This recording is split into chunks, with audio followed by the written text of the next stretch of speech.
Hello, നമസ്കാരം. രാമായണ മാസത്തിന്റെ പുണ്യായിട്ട് കർക്കിടകം വരവായിട്ടാണ്. ഇനി നാലമ്പല ദർശനത്തിന്റെ പുണ്യനാളുകൾ. സത്യം പറഞ്ഞു കഴിഞ്ഞാൽ ഈശ്വരനെ പ്രാർത്ഥിക്കാൻ വേണ്ടിയിട്ട് ഒരു പ്രത്യേക സമയത്തിന്റെ ആവശ്യമുണ്ടോ? ഇല്ല എന്നാണ് എനിക്ക് തോന്നുന്നത്. അതുകൊണ്ട് തന്നെ ഞാൻ ഈ നാലമ്പലങ്ങളും ഈ മാസം തന്നെ തൊഴുതിട്ടാണ്. തൃപ്രയാർ ശ്രീരാമസ്വാമി ക്ഷേത്രം, ഇരിഞ്ഞാലക്കുട ശ്രീ കൂടൽമാണിക്യ ക്ഷേത്രം ഭരതസ്വാമിയുടെ, മൂഴിക്കുളം ശ്രീ ലക്ഷ്മണ പെരുമാൾ ക്ഷേത്രം, പിന്നെ പായമൽ ശ്രീ ശത്രുഘ്നസ്വാമി ക്ഷേത്രം. ഈ നാലമ്പലങ്ങളും ഞാൻ തൊഴുതു. അപ്പോൾ അവിടെ നാലമ്പല ദർശനത്തിന് വരുന്ന ഭക്തരെ സ്വീകരിക്കാനുള്ള തയ്യാറെടുപ്പുകൾ പ്രകൃതിയായിട്ട് നടന്നുകൊണ്ടിരിക്കുകയാണ്. ഈ മലയാള മാസം 1-ാം തീയതി മുതൽ നാലമ്പലങ്ങളിലും നല്ല തിരക്കായിരിക്കും. അപ്പോൾ ഈ നാലമ്പലങ്ങളുടെയും വിശേഷങ്ങൾ ഒരു വീഡിയോയിൽ കാണാൻ പറ്റിയാലും നമുക്കൊന്ന് പോയി വരാട്ടാ. ആദ്യം തന്നെ തൊഴാൻ പോകുന്നത് തൃപ്രയാർ ശ്രീരാമസ്വാമി ക്ഷേത്രത്തിലേക്കാണ് കേട്ടോ. ഹൈന്ദവ വിശ്വാസപ്രകാരം മഹാവിഷ്ണുവിൻ്റെ 7ാമത്തെ അവതാരമായ മര്യാദ പുരുഷോത്തമൻ ശ്രീരാമചന്ദ്രനെ ഖരദൂഷണ തൃശിരസ്സുകളെയും അവരുടെ സൈന്യത്തെയും വധിച്ച ശേഷമുള്ള ഉഗ്രഭാവത്തിൽ ചതുർബാഹുവായ, അതായത് 4 കൈകളുള്ള ശ്രീ മഹാവിഷ്ണുവിൻ്റെ രൂപത്തിലാണ് ഇവിടെ പ്രതിഷ്ഠിച്ചിരിക്കുന്നത്. പത്നിമാരായ ലക്ഷ്മി ദേവിയെയും ഭൂമി ദേവിയെയും ഭഗവാന്റെ ഇരുവശത്തുമായി പ്രതിഷ്ഠിച്ചിട്ടുണ്ട്. ഇവർ യഥാക്രമം ഊരകത്തമ്മയും ചേർപ്പിലമ്മയുമാണെന്ന് വിശ്വസിച്ചു വരുന്നു. തൃശ്ശൂർ, എറണാകുളം ജില്ലകളിലെ പ്രസിദ്ധമായ നാലമ്പലങ്ങളിലെ ആദ്യ ക്ഷേത്രമാണിത്. ഇരിഞ്ഞാലക്കുട കൂടൽമാണിക്യൻ ക്ഷേത്രം, തിരുമൂഴിക്കുളം ശ്രീ ലക്ഷ്മണ പെരുമാൾ ക്ഷേത്രം, പായമ്മൽ ശത്രുഘ്നസ്വാമി ക്ഷേത്രം എന്നിവയാണ് മറ്റു ക്ഷേത്രങ്ങൾ. കർക്കിടകത്തിൽ ഒരേ ദിവസം ഈ 4 ക്ഷേത്രങ്ങളിലും ദർശനം നടത്തുന്നത് അത്യുത്തമമായി വിശ്വസിക്കപ്പെടുന്നു. ശ്രീകൃഷ്ണ ഭഗവാൻ ദ്വാരകയിൽ പൂജിച്ചതാണ് ഈ ക്ഷേത്രത്തിലെ വിഗ്രഹം എന്ന് വിശ്വസിച്ചു വരുന്നു. ശ്രീ ഗണപതി, ശ്രീ മഹാദേവൻ, ശ്രീകൃഷ്ണൻ, ശാസ്താവ്, ഹനുമാൻ, വിഷ്ണുമായ എന്നിവരാണ് ഇവിടുത്തെ ഉപദേവതകൾ. ഇതിൽ ഹനുമാനും വിഷ്ണുമായും സങ്കല്പരൂപത്തിലാണ്. മഹാവിഷ്ണുവിൻ്റെ 10 അവതാരങ്ങളിൽ 7ാമത്തേതാണ് ശ്രീരാമൻ. ആദ്യത്തെ അവതാരമായ മത്സ്യാവതാരത്തിനെ ഊട്ടുന്നുവെന്ന സങ്കല്പത്തിൽ ക്ഷേത്രത്തിന് മുൻപിലുള്ള തീവ്ര നദിയിൽ അരി സമർപ്പിക്കുന്ന വഴിപാടാണ് മീനൂട്ട്. വെടിവഴിപാട് പോലെ ഇതും ഭഗവാന്റെ പ്രധാനപ്പെട്ട വഴിപാടാണ്. ഇതിനു പിന്നിലുള്ള ഐതിഹ്യം മത്സ്യാവതാര കഥയാണ്.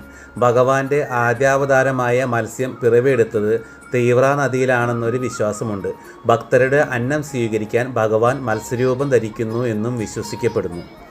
ശ്വാസകോശ സംബന്ധമായ രോഗങ്ങൾക്ക് മീനൂട്ട് ഉത്തമമായി കണക്കാക്കപ്പെടുന്നു. വൃശ്ചിക മാസത്തിലെ കറുത്ത പക്ഷത്തിലെ ഏകാദശി ദിവസം ഇവിടെ നടക്കുന്ന തൃപ്രയാർ ഏകാദശി മഹോത്സവം വളരെ വിശേഷമാണ്. മീനമാസത്തിലെ ആറാട്ടുപുഴ പൂരത്തിന് നെടുനായകത്വം വഹിക്കുന്നത് തൃപ്രയാർ തേവർ, തൃപ്രയാറപ്പൻ എന്നീ പേരുകളിൽ അറിയപ്പെടുന്ന ശ്രീരാമസ്വാമി തന്നെയാണ്. ഇനി തൃപ്രയാറിന് ആ നാമം കിട്ടിയത് എങ്ങനെയാണെന്നല്ലേ? വാമനാവതാര വേളയിൽ ഭഗവാൻ ത്രിവിക്രമനായി വളർന്നു വന്നപ്പോൾ ഭഗവാന്റെ ഒരു പാദം സത്യലോകത്തിലെത്തി. ബ്രഹ്മാവ് പരിഭ്രമിച്ച് തൻ്റെ കമണ്ഡലുവിലുള്ള തീർത്ഥമെടുത്ത് ഭഗവത്പാദത്തിൽ അഭിഷേകം ചെയ്തു. ആ തീർത്ഥജലം അവിടെ നിന്നൊഴുകിയപ്പോൾ കുറേ ഭാഗം ഭൂമിയിലും പതിച്ചു എന്നാണ് ഐതിഹ്യം. ആ തീർത്ഥജലമാണത്രേ തൃപ്രയാറായത്. തിരുപ്പാദം കഴുകിയത് 6 അത് തിരുപ്പാതയാറായി. അത് ലോപിച്ച് തൃപ്പാതയാറും പിന്നീട് തൃപ്രയാറുമായി. ഈ ക്ഷേത്രത്തിലെയും നാലമ്പലങ്ങളിലെ മറ്റ് 3 വിഗ്രഹങ്ങൾ ദ്വാപരയുഗത്തിൽ ശ്രീകൃഷ്ണ ഭഗവാന്റെ പൂജ ഏറ്റുവാങ്ങിയ വിഗ്രഹങ്ങളാണ്. സാമാന്യത്തിലധികം വലിപ്പമുള്ള ഒറ്റ നില വട്ട ശ്രീകോവിലാണ് ഈ ക്ഷേത്രത്തിലുള്ളത്. 6 അടിയിലധികം ഉയരം വരുന്ന അഞ്ജനശിലാനിർമ്മിതമായ വിഗ്രഹത്തിൽ കിഴക്കോട്ട് ദർശനമായി തൃപ്രയാറപ്പൻ കുടികൊള്ളുന്നു. ഇനി നമുക്ക് ശ്രീ കൂടൽമാണിക്യൻ ക്ഷേത്രത്തിൽ പോയി ശ്രീ സംഗമേശനെ തൊഴുതു വന്നാലോ? ഞാൻ വൈകിട്ടാണ് അമ്പലത്തിലേക്ക് പോയത് കേട്ടോ. ശ്രീരാമൻ്റെ അനുജനായ ഭരതൻ്റെ ശ്രീ സംഗമേശൻ്റെ പ്രതിഷ്ഠയുള്ള ഇന്ത്യയിലെ അപൂർവം ക്ഷേത്രങ്ങളിൽ ഒന്നാണ് കൂടൽമാണിക്യൻ ക്ഷേത്രം. ഭരതൻ എന്നാണ് സങ്കല്പമെങ്കിലും പ്രതിഷ്ഠ ചതുർബാഹുവായ മഹാവിഷ്ണുവിൻ്റേതാണ്. ശംഖും ചക്രവും കോദണ്ഡവും അഭയമുദ്രയും ധരിച്ചിരിക്കുന്നു. കിഴക്കോട്ടാണ് ദർശനം. സുന്ദരമായ ഈ പുരാതന ക്ഷേത്രം സ്ഥിതി ചെയ്യുന്നത് കേരളത്തിലെ തൃശ്ശൂർ ജില്ലയിലെ ഇരിഞ്ഞാലക്കുടയിലാണ്. ക്ഷേത്രത്തിനുള്ളിൽ ഉപദേവതാ പ്രതിഷ്ഠകളില്ല എന്നത് ഈ ക്ഷേത്രത്തിൻ്റെ ഒരു പ്രത്യേകതയാണ്. മധ്യ കേരളത്തിലെ പ്രസിദ്ധങ്ങളായ നാലമ്പലങ്ങളിൽ 2ാമത്തേത് ഈ ക്ഷേത്രമാണ്. മേടമാസത്തിൽ ഉത്രം നാളിൽ കൊടി കയറി തിരുവോണം നാളിൽ ആറാട്ട് വരത്തക്ക വിധത്തിൽ 11 ദിവസത്തെ കൊടിയേറ്റുത്സവവും തുലാമാസത്തിലെ തിരുവോണം നാളിലെ തൃപ്പുത്തരിയുമാണ് ക്ഷേത്രത്തിലെ പ്രധാന ആണ്ടുവിശേഷങ്ങൾ. ദ്വാരക സമുദ്രത്തിൽ മുങ്ങിത്താണ് പോയപ്പോൾ ശ്രീകൃഷ്ണ ആരാധന ഏറ്റുവാങ്ങിയിരുന്ന ദാശരഥിമാർ ശ്രീരാമൻ, ഭരതൻ, ലക്ഷ്മണൻ, ശത്രുഘ്നൻ എന്നിവരുടെ വിഗ്രഹങ്ങൾ സമുദ്രത്തിൽ ഒഴുകി നടക്കുവാൻ തുടങ്ങി. പൊന്നാനി താലൂക്കിലെ നാട്ടുപ്രമാണിമാരായ വാക്കയിൽ കൈമൾക്ക് സമുദ്രത്തിൽ 4 ചതുർബാഹു വിഗ്രഹങ്ങൾ ഒഴുകി നടക്കുന്നുണ്ടെന്ന് സ്വപ്ന ദർശനമുണ്ടായി. പിറ്റേ ദിവസം സമുദ്രതീരത്ത് നിന്നും മുക്കുവന്മാർ വഴി ഈ വിഗ്രഹങ്ങൾ കൈമളുടെ അധീനതയിൽ ലഭിച്ചു. അദ്ദേഹം ജ്യോതിഷികളുമായി ആലോചിച്ച് തീവ്ര നദിക്കരയിൽ ശ്രീരാമക്ഷേത്രവും കുലീബിനി തീർത്ഥക്കരയിൽ ഭരതക്ഷേത്രവും പൂർണ്ണ നദിക്കരയിൽ ലക്ഷ്മണ ക്ഷേത്രവും ഭരതക്ഷേത്രത്തിന് സമീപത്തായി ശത്രുഘ്ന ക്ഷേത്രവും നിർമ്മിക്കുന്നതിനായി സ്ഥലങ്ങൾ തിരഞ്ഞെടുത്തു. അവിടെ പ്രതിഷ്ഠ നടത്തി എന്നാണ് ഐതിഹ്യം. 2 അമ്പലങ്ങളിലും 4 അമ്പല ദർശനത്തിനുള്ള ഭക്തരെ വരവേൽക്കുന്നതിനായുള്ള ഒരുക്കങ്ങളാണ് നടത്തിക്കൊണ്ടിരിക്കുന്നത്. ക്ഷേത്രത്തിനകത്ത് ഒരു തീർത്ഥക്കുളമുണ്ട്. ഇത് കുലീബിനി തീർത്ഥം എന്നറിയപ്പെടുന്നു. കുലീബനി എന്നു പേരുള്ള മഹർഷി ഇവിടെ ഒരു മഹായജ്ഞം നടത്തിയ ശേഷം പുണ്യനദിയായ ഗംഗ വന്ന് ഇവിടെ നിറഞ്ഞു എന്നാണ് ഐതിഹ്യം. തീർത്ഥക്കുളത്തിന് ചുറ്റുമുള്ള പ്രദക്ഷിണം പാപദോഷത്തിനുള്ള വഴിപാടായി കണക്കാക്കപ്പെടുന്നു. ക്ഷേത്രത്തിൽ പ്രദക്ഷിണം പൂർണ്ണമാകണമെങ്കിൽ തീർത്ഥവും കൂത്തമ്പലവും ക്ഷേത്രത്തോടൊപ്പം പ്രദക്ഷിണത്തിൽ ഉൾപ്പെടുത്തണമെന്നാണ് വിശ്വാസം. ക്ഷേത്രത്തിലെ പ്രധാന വഴിപാടുകൾ താമരമാല, മീനൂട്ട്, വഴുതനങ്ങി നിവേദ്യം, കൂത്ത്, അവിൽ നിവേദ്യം, നെയ്വിളക്ക്, വെടിവഴിപാട് എന്നിവയാണ്. അടുത്തത് നമുക്ക് തിരുമൂഴിക്കുളം ശ്രീ ലക്ഷ്മണ പെരുമാൾ ക്ഷേത്രത്തിലേക്ക് പോവാട്ടാണ്. 4 അമ്പല ദർശനത്തിൽ 3ാമത്തെ അമ്പലമാണത്. എറണാകുളം ജില്ലയിൽ മൂഴിക്കുളം ദേശത്ത് ചാലക്കുടി പുഴയുടെ തീരത്ത് സ്ഥിതി ചെയ്യുന്ന അതിപുരാതനമായ ഒരു ക്ഷേത്രമാണ് കേട്ടോ തിരുമൂഴിക്കുളം ശ്രീ ലക്ഷ്മണ പെരുമാൾ ക്ഷേത്രം. ഞങ്ങൾ തൊഴാൻ പോകുന്ന സമയത്ത് നല്ല മഴയായിരുന്നു കേട്ടോ. അതുകൊണ്ട് തന്നെ വീഡിയോയിൽ കുറച്ച് ക്ലാരിറ്റി കുറവുണ്ടാവും. ലക്ഷ്മണ പ്രതിഷ്ഠയാണെങ്കിലും വിഗ്രഹം ചതുർബാഹുവും ശംഖചക്ര ഗദാ പത്മധാരിയുമായ ശ്രീ മഹാവിഷ്ണുവിൻ്റേതാണ് കേട്ടോ. ഭാരതത്തിലെ 108 ദിവ്യദേശങ്ങളിൽ 13 ക്ഷേത്രങ്ങൾ മലയാള നാട്ടിലാണ്. അതിൽ ഒരു തിരുപ്പതിയാണ് തിരുമൂഴിക്കുളം ക്ഷേത്രം. ഈ 108 വൈഷ്ണവ ക്ഷേത്രങ്ങളിലെ ലക്ഷ്മണസ്വാമിയുടെ സങ്കല്പത്തിലുള്ള പ്രതിഷ്ഠ ഇവിടെ മാത്രമാണുള്ളത് കേട്ടോ. മഴ കുറച്ച് മാറി നിന്നെങ്കിലും വീണ്ടും നന്നായി മഴ പെയ്യുന്നുണ്ട്. നല്ല ഭംഗിയുണ്ടല്ലേ കാണാനായിട്ട്. ലക്ഷ്മണസ്വാമിയുടെ പൂർണ്ണകായ ചതുർബാഹു പ്രതിഷ്ഠയാണ് ഇവിടെ. ആദിശേഷൻ്റെ അവതാരമായ ശ്രീ ലക്ഷ്മണസ്വാമി ഇവിടെ രാവണപുത്രനായ മേഘനാഥനെ വധിക്കുവാൻ പുറപ്പെടുന്ന ഭാവാദി സങ്കല്പങ്ങളോടെ പ്രതിഷ്ഠിക്കപ്പെട്ടിരിക്കുന്നു. രാമായണ മാസമായ കർക്കിടകത്തിൽ ഉച്ചപൂജയ്ക്ക് മുമ്പ് ഈ ക്ഷേത്രങ്ങളിൽ ദർശനം നടത്തുന്നത് അതിവിശേഷമായി കണക്കാക്കപ്പെടുന്നു. ശ്രീഗണപതി, ദക്ഷിണാമൂർത്തി, ശ്രീരാമൻ, സീത, ഹനുമാൻ, ശാസ്താവ്, ദുർഗാദേവി, ശ്രീകൃഷ്ണൻ എന്നിവരാണ് ക്ഷേത്രത്തിലെ ഉപദേവതകൾ. മേടമാസത്തിൽ തിരുവോണം നാളിൽ ആറാട്ടായി നടക്കുന്ന 10 ദിവസത്തെ ഉത്സവമാണ് ക്ഷേത്രത്തിലെ ഏറ്റവും പ്രധാനപ്പെട്ട ആണ്ടുവിശേഷം. കൂടാതെ രാമായണ മാസാചരണം, ശ്രീരാമനവമി, മണ്ഡലകാലം തുടങ്ങിയവയും അതിവിശേഷമാണ്.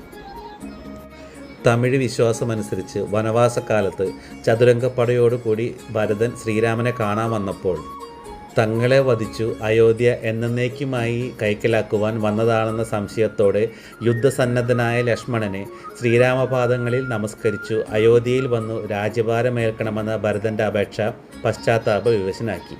പാപശാന്തിക്കായി ചാലക്കുടിയാറിൻ്റെ തീരത്ത് ഹരിത മഹർഷി മഹാവിഷ്ണുവിനെ പ്രത്യക്ഷപ്പെടുത്തിയ സ്ഥലത്ത് തപസ്സനുഷ്ഠിക്കുകയും വിഷ്ണു സങ്കല്പത്തിൽ ഗോപുരം, മണ്ഡപം, ചുറ്റമ്പലം എന്നിവയോടുകൂടി ക്ഷേത്രം പണിയുകയും ചെയ്തു. ലക്ഷ്മണനാൽ നിർമ്മിതമായ ക്ഷേത്രം ലക്ഷ്മണ ക്ഷേത്രമായി തീർന്നുവെന്നും ഒരു ഐതിഹ്യമുണ്ട്. തിരുമൂഴിക്കുളം ദേശത്തിൻ്റെ ഗ്രാമക്ഷേത്രമായി ലക്ഷ്മണ പെരുമാൾ ക്ഷേത്രം കണക്കാക്കപ്പെടുന്നു. വളരെ വിസ്തൃതിയുള്ള 4 നടയിലേക്കും ഗോപുരമുള്ള ക്ഷേത്രമതിൽക്കെട്ടിനുള്ളിൽ മധ്യഭാഗത്തായി വ്യാളികൾ കാവൽ നിൽക്കുന്ന വിളക്കുമാടത്തോടു കൂടിയ ബൃഹത്തായ ചുറ്റമ്പലം കാണാം. തേക്കിൽ പണിത മേൽക്കൂരയിൽ കാണുന്ന അഷ്ടദിക്പാലകർ പുരാതന ദാരുശില്പകലയ്ക്ക് മകുടോദാഹരണമാണ്. കിഴക്കോട്ട് ദർശനമായി കാണപ്പെടുന്ന ലക്ഷ്മണനെ പൂർണ്ണ പ്രതിഷ്ഠയോടെ പ്രധാന ദേവനായി ആരാധിക്കുന്നു. ക്ഷേത്രത്തിൽ പ്രധാന വിശേഷമായ തിരുവുത്സവം മേടമാസത്തിൽ അത്തം കൊടിയേറി തിരുവോണനാൾ ആറാട്ടോടെ ആഘോഷിക്കുന്നു. 4 അമ്പല ദർശനത്തിന് വരുന്ന ഭക്തരെ വരവേൽക്കാനുള്ള ഒരുക്കങ്ങൾ ഇവിടെയും നടന്നുകൊണ്ടിരിക്കുന്നു. കദളിപ്പഴം, പാൽപ്പായസം, മുഴുക്കാപ്പ്, നിറമാല, ചുറ്റുവിളക്ക്, തിരുവോണ പ്രസാദമൂട്ട് എന്നിവയാണ് പ്രധാന വഴിപാടുകൾ. പണ്ട് മൂഴിക്കുളം ദേശം വലിയ വനപ്രദേശമായിരുന്നു. ഹരിത മഹർഷി ഇവിടെ വളരെ കാലം തപസ് ചെയ്ത് ഈ പ്രദേശത്തെ അനുഗ്രഹീതമാക്കി. തപസ്സിൽ സംപ്രീതനായ മഹാവിഷ്ണു മഹർഷിക്ക് ദർശനം നൽകുകയും കലിയുഗത്തിൽ ആത്മശാന്തിക്ക് വേണ്ടി ജനങ്ങൾ അനുഷ്ഠിക്കേണ്ട കാര്യങ്ങൾ വേദസാര രൂപത്തിൽ ഉപദേശിച്ച് അരുളുകയും ചെയ്തു. മഹർഷിക്ക് ഉപദേശം ലഭിച്ചത് ഇവിടെ വെച്ചായിരുന്നു. തിരുമൊഴിയുണ്ടായ കളം തിരുമൊഴിക്കളം കാലക്രമത്തിൽ തിരുമൂഴിക്കുളമായി മാറി. മൊഴിക്ക് വേദമെന്നും കളത്തിൽ സ്ഥലം എന്ന അർത്ഥവും കൽപ്പിക്കുമ്പോൾ ഈ പേരിന് കൂടുതൽ അർത്ഥം തോന്നും. അപ്പോൾ നമ്മൾ 3 ക്ഷേത്രങ്ങൾ തൊഴുതു കേട്ടോ. ഇനി ഈ 3 ക്ഷേത്രങ്ങളും തൊഴുതു കഴിഞ്ഞാൽ 4-മത്തേത് പായമ്മൽ ശ്രീ ശത്രുഘ്നസ്വാമി ക്ഷേത്രമാണ് കേട്ടോ. തൃശ്ശൂർ ജില്ലയിലെ പായമ്മൽ എന്ന സ്ഥലത്താണ് 4 അമ്പലങ്ങളിൽപ്പെട്ട ഈ ശത്രുഘ്ന ക്ഷേത്രം സ്ഥിതി ചെയ്യുന്നത്. കേരളത്തിലെ ചുരുക്കം ചില ശത്രുഘ്ന ക്ഷേത്രങ്ങളിൽ ഒന്നാണിത്. ഇരിഞ്ഞാലക്കുട മതിലകം വഴിയിലുള്ള അരിപ്പാലം എന്ന സ്ഥലത്തു നിന്നും ഏകദേശം 1 കിലോമീറ്റർ അകലെയാണ് പായമ്മൽ. ഇരിഞ്ഞാലക്കുട കൂടൽമാണിക്യ ക്ഷേത്രത്തിൽ നിന്നും 6 കിലോമീറ്റർ മാത്രം ദൂരമുള്ള ഈ ക്ഷേത്രത്തിൽ ത്യാഗസന്നദ്ധത പ്രാവർത്തികമാക്കാൻ കഴിയാത്ത പുരാണ കഥാപാത്രമായ ശത്രുഘ്നനാണ് പ്രധാന പ്രതിഷ്ഠ. ദ്വാരകയിൽ ശ്രീകൃഷ്ണൻ പൂജിച്ചിരുന്ന 4 ചതുർബാഹു വിഗ്രഹങ്ങളിൽ താരതമ്യേന വലിപ്പം കുറഞ്ഞ വിഗ്രഹമാണ് ഇവിടെ പ്രതിഷ്ഠിച്ചിരിക്കുന്നത്. ശ്രീരാമൻ്റെ പാദകമലം ഹൃദയത്തിൽ സൂക്ഷിച്ച് പാതുക പൂജ ചെയ്യുന്ന ശ്രീഭരതൻ്റെ നിഴലാവാൻ മാത്രമേ ശത്രുഘ്നന് കഴിഞ്ഞുള്ളൂ. മഹാവിഷ്ണുവിൻ്റെ കയ്യിൽ വിളങ്ങുന്ന സുദർശന ചക്രത്തിൻ്റെ അവതാരമാണ് ശത്രുഘ്നൻ എന്നാണ് വിശ്വാസം. ഇവിടെ മീനൂട്ടിനുള്ള മനോഹരമായൊരു തീർത്ഥക്കുളം ഉണ്ട് കേട്ടോ. മലരാണ് മീനൂട്ടിനായിട്ട് അവർ വഴിപാടായിട്ട് തരുന്നത് കേട്ടോ. നമ്മളത് മീനൂട്ട് വഴിപാടായിട്ട് അതിലേക്ക് കുളത്തിലേക്ക് ഇട്ട് കൊടുക്കുമ്പോഴേക്കും അടുത്ത് തന്നെ കിടക്കുന്ന മീനുകൾ നിങ്ങൾക്ക് കാണാനായിട്ട് പറ്റും. അപ്പം തന്നെ അത് വന്ന് ഭക്ഷിക്കുന്നത് കാണാം. നല്ല വലിപ്പമുള്ള മീനുകൾ ഇതിലുണ്ട് കേട്ടോ. മനോഹരമായൊരു കാഴ്ച തന്നെയായിരുന്നത്. അതുകൊണ്ട് തന്നെ ഞാൻ കുറച്ചധികം നേരം ഒരു 10-15 മിനിറ്റ് അവിടെ നിന്നു. ഈ മീനുകളുടെ വരവും അത് കഴിക്കുന്നതൊക്കെ നോക്കി നിന്നു. കണ്ട നിങ്ങൾക്കും കാണാം.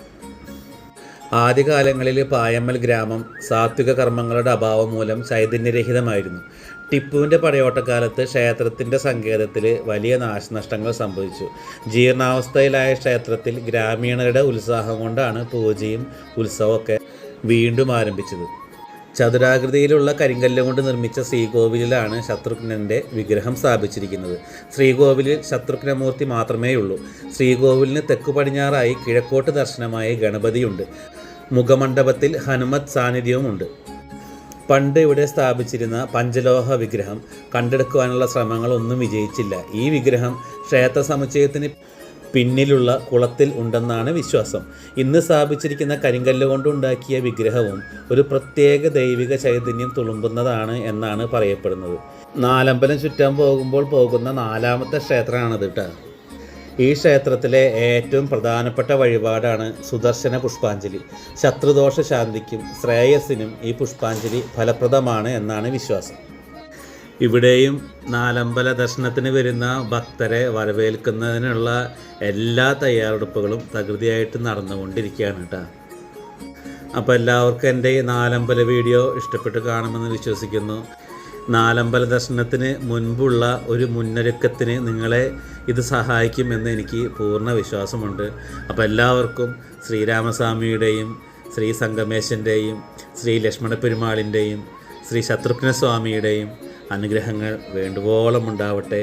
അപ്പോൾ കർക്കിടക മാസമാണ്. സ്വാമികളെ ദർശിക്കാൻ കഴിയുന്നവരൊക്കെ വന്ന് ദർശിക്കുക. ഇനി ഈ 4 അമ്പല ദർശനകാലത്ത് പോകാൻ പറ്റിയില്ലെങ്കിൽ തന്നെ അത് കഴിഞ്ഞിട്ടായാലും സമയം പോലെ ഈ ക്ഷേത്രങ്ങൾ സന്ദർശിച്ച് അനുഗ്രഹം വാങ്ങുക.